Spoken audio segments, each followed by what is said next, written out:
Welcome to Mandelbrot Gems. Today I'm going to be showing you some beautiful opals which I got yesterday. So as you can see, this is about 70 carats in 4 pieces, which is like one lot of 50 carats and one single rough of 18 carats.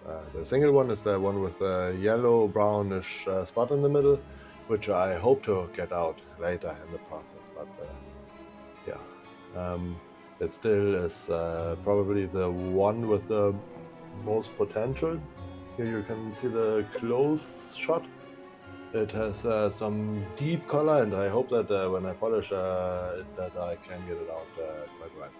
This one has the strongest color, but on a much smaller area, and does not have the depth. This is also the only one which is not hydrophane, or not as hydrophane as the other ones. All of these um, are very thirsty for water, for lack of a better word. So as a first step, I'm going to be removing all of the sand, which I can find with a bare eye. So first, I'm going to be scratching with the scalpel and removing it with the fingers and seeing if I can get some nice big pieces out like this one. And yes, get it all away before I do any sawing or any cutting with the diamond disc. So I try to not get them so wet, so that they don't break, because opals can get tension if they get watered too quickly. So I am trying to keep them dry until the final steps when they have like a fine polish, so that they will be a little more resistant to water at that point. So as you can see, there's like some pieces that I cannot like integrate into the opal in any good way, so I will saw them off, and maybe if I want to make a smaller stone later, then I have a little piece which I break off from this. So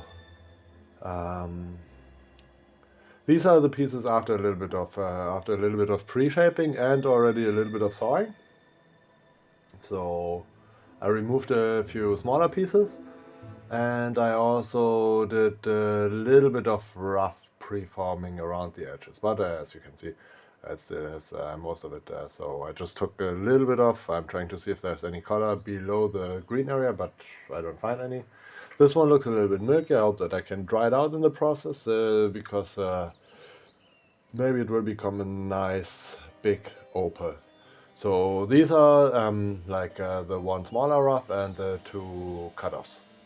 So now I'm going to be showing how I do the sawing. So I have the same tool which I used before with a brush tool, and I clamp it with 2 clamps to the platform of my faceting machine, and then I attach a small diamond disc, and I line the opal up with a saw blade and my eyes, and I just slowly turn it and take away material where I want to take it, and when it's small enough, then I can just break it off.